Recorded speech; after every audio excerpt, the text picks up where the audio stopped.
بسم اللہ الرحمن الرحیم الحمد للہ نحمده ونستعینه ونستغفره ونؤمن به ونتوکل علیہ ونعوذ باللہ من شرور انفسنا ومن سیئات اعمالنا من يهده الله فلا مضل له ومن يضلل فلا هادي له ونشهد أن لا إله إلا الله وحده لا شريك له ونشهد أن سيدنا ومولانا محمدا عبده ورسوله أما بعد فأعوذ بالله من الشيطان الرجيم بسم الله الرحمن الرحيم وَإِن تَعُدُّوا نِعْمَةَ اللَّهِ لَا تُحْصُوهَا صدق اللہ العظیم۔ جگہ جی لگانے کی دنیا نہیں ہے، جگہ جی لگانے کی دنیا نہیں ہے، یہ عبرت کی جا ہے تماشا نہیں ہے۔ جگہ جی لگانے کی دنیا نہیں ہے، یہ عبرت کی جا ہے تماشا نہیں ہے۔ کوئی آتا ہے کوئی جاتا ہے، کوئی آتا ہے کوئی جاتا ہے، محفل کا ہے رنگ وہی، ساقی کی نوازش جاری ہے، مہمان بدلتے رہتے ہیں۔ میرے معزز سامعین کرام، آج جمعۃ المبارک کا دن ہے۔ اللہ تبارک و تعالیٰ نے اس مبارک دن کو تمام دنوں پر فضیلت عطا فرمائی ہے۔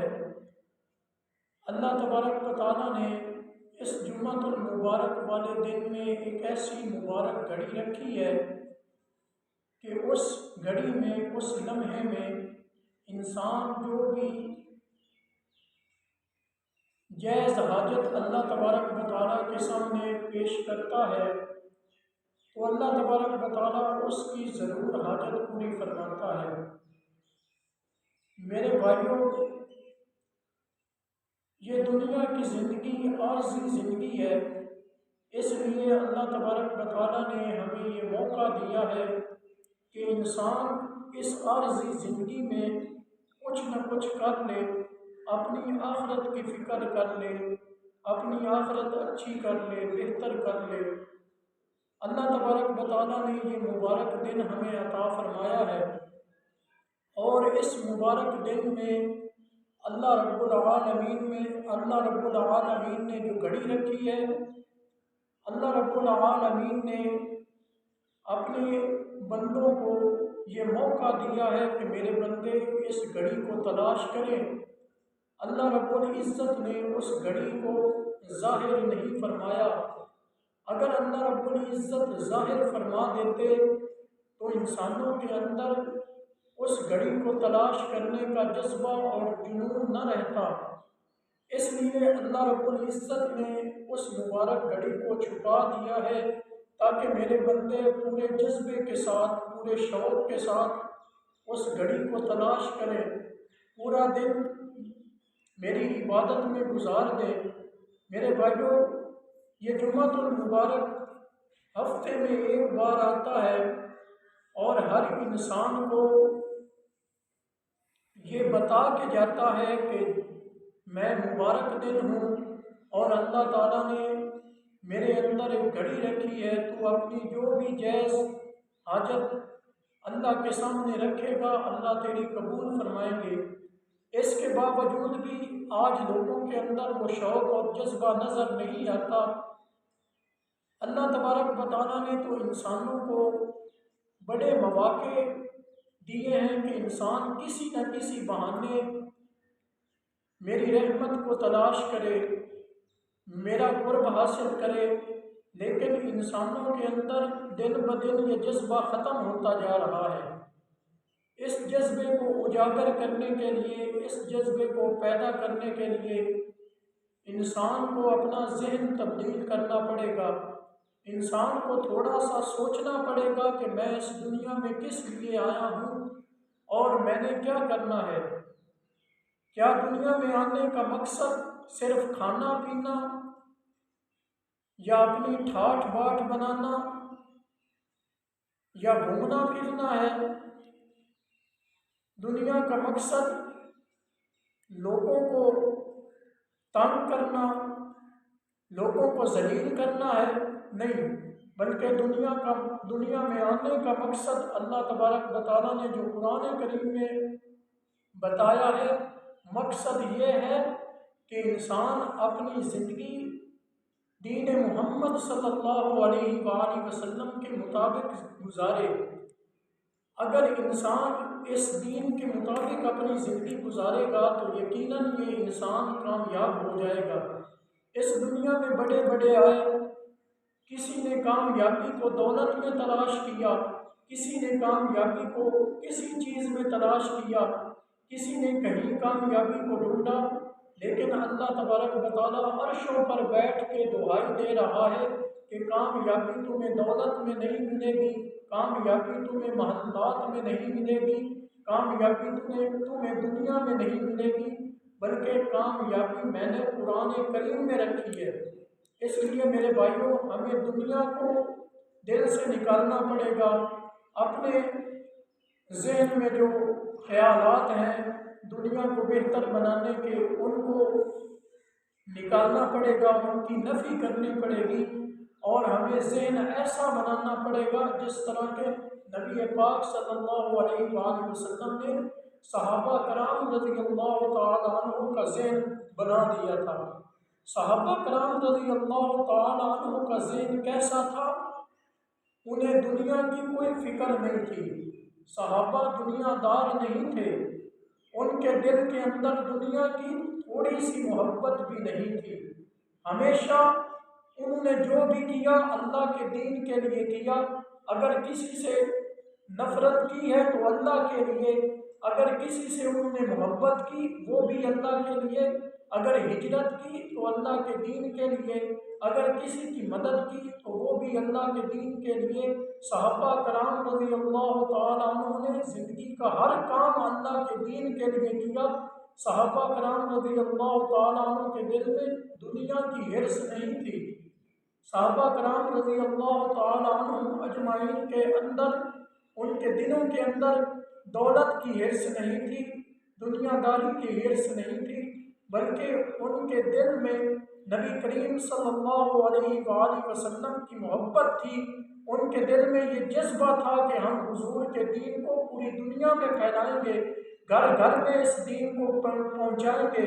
جب ان کے دل میں جذبہ سچا تھا، ان کے یقین پکے تھے، ان کا ایمان پکا تھا، تو اللہ تبارک و تعالیٰ نے انہی کی برکت سے اس دین کو پوری دنیا میں پھیلا دیا۔ اگر بندے کا یقین پکا ہو، بندے کو یقین ہو، اپنے رب پر بھروسہ ہو، بندہ پورے یقین کے ساتھ کام کرے، بندے کی نیت سیدھی ہو، تو اللہ تبارک و تعالیٰ بھی پھر اس کام میں برکت ڈالتا ہے۔ آج آپ دیکھیں، جس کام کو بھی بندہ نیت کے ساتھ کرے گا کہ میں اس کام کو ضرور انجام تک پہنچاؤں گا، اس کام کو میں ضرور کروں گا، تو انشاءاللہ وہ کام ہو جاتا ہے۔ آج سے ہمیں یہ نیت کرنی چاہیے کہ ہم اپنے گھروں کے اندر، اپنے محلوں کے اندر ایسا ماحول بنائیں کہ ہماری آنے والی نسلیں جو ہیں وہ دیندار پیدا ہو جائیں۔ آج ہمارے گھروں کے اندر دینی ماحول نہیں ہے، ہمارے گھروں کے اندر دینی شوق نہیں ہے، ہمارے گھروں کے اندر حضور اکرم صلی اللہ علیہ وآلہ وسلم کی تعلیمات نہیں دی جاتی، بلکہ ہمارے گھروں کے اندر آج وہ علوم پڑھائے جاتے ہیں، وہ تعلیمات دی جاتی ہیں جو ہمیشہ فنا ہونے والی ہے۔ ہمارے گھروں کے اندر نہ قرآن کو ترجیح دی جاتی ہے، نہ حدیث مبارکہ کو ترجیح دی جاتی ہے، بلکہ ہمارے گھروں کے اندر دنیاوی تعلیمات کو عام کیا جاتا ہے، اور ہر انسان کے دل میں یہ جذبہ ہے کہ میں دنیا میں دنیا کی تعلیم پڑھ کر دنیا کی زندگی بہتر سے بہتر بنا سکوں۔ کسی کے دل میں یہ جذبہ نہیں ہے کہ میں دین کو پڑھ کر دین کو سمجھ کر اپنی آخرت کو بہتر بناؤں۔ میرے بھائیوں، آج ہمیں اپنی سوچ کو بدلنا ہے۔ جب ہم اپنے آپ کو بدلیں گے تو اللہ تبارک و تعالیٰ ہمارے حالات بدل دے گا۔ جب انسان اپنے اندر تبدیلی نہیں لائے گا، اپنے آپ کو نہیں بدلے گا، تو پھر انسان اس دنیا میں بھی ذلیل و رسوا ہوگا، ٹھوکریں کھائے گا، اور آخرت میں بھی انسان اللہ تعالیٰ کے سامنے شرمندہ ہو جائے گا۔ میرے بھائیوں، ہم ذرا سوچیں کہ اللہ تبارک و تعالیٰ نے ہمیں مسلمان ماں باپ کے گھر میں پیدا کیا ہے۔ اللہ تبارک و تعالیٰ نے ہمیں دین اسلام کی دولت سے نوازا ہے۔ اتنی بڑی دولت ہونے کے باوجود بھی ہم اپنے آپ کو غیروں کے حوالے کیوں کرتے ہیں؟ غیروں کے طریقوں پہ کیوں چلتے ہیں؟ جب ہمارے پاس ہمارے نبی کریم صلی اللہ علیہ وآلہ وسلم کا طریقہ موجود ہے تو ہم اس کو چھوڑ کر غیروں کے طریقوں پر کیوں چلیں؟ کامیابی کا طریقہ تو ایک ہی ہے، حضور کی سنت۔ جب حضور کی سنت سے ہم اعراض کر جائیں گے، حضور کی سنت کو چھوڑ دیں گے، تو ہمارے پاس جتنی بھی بڑی دولت ہوگی، جتنے بھی ہمارے کارخانے چل رہے ہوں گے، جتنی بھی ہماری ملیں چل رہی ہوں گی، جتنے بھی ہمارے کاروبار ہوں گے، جتنی بھی ہمارے پاس دولتیں ہوں گی، تو ہم کامیاب نہیں ہو سکتے۔ ہمیں کامیابی کی تمنا ہمارے دل میں ہے تو اس تمنا کو پورا کرنے کے لیے نبی پاک صلی اللہ علیہ وآلہ وسلم کی سنت پر عمل کرنا پڑے گا، اور حضور اکرم صلی اللہ علیہ وآلہ وسلم کی بتائی ہوئی تعلیمات پہ عمل کرنا پڑے گا۔ اللہ تبارک و تعالیٰ نے ہمیں کتنی عظیم عظیم نعمتیں عطا کی ہیں، لیکن آج ہم اللہ تبارک و تعالیٰ کے لیے تھوڑا سا وقت نہیں نکال سکتے، اللہ کی عبادت کے لیے تھوڑا سا وقت نہیں نکال سکتے۔ اللہ تعالیٰ نے قرآن کریم میں ارشاد فرمایا ہے وَإِن تَعُدُّوا نِعْمَتَ اللَّهِ لَا تُحْصُوهَا، کہ اے انسانوں، میں نے تمہیں اتنی نعمتیں دی ہیں، اتنی نعمتیں دی ہیں کہ تم انہیں شمار نہیں کر سکتے۔ ان گنت نعمتیں اللہ تبارک و تعالیٰ نے ہمیں دی ہیں۔ واقعہ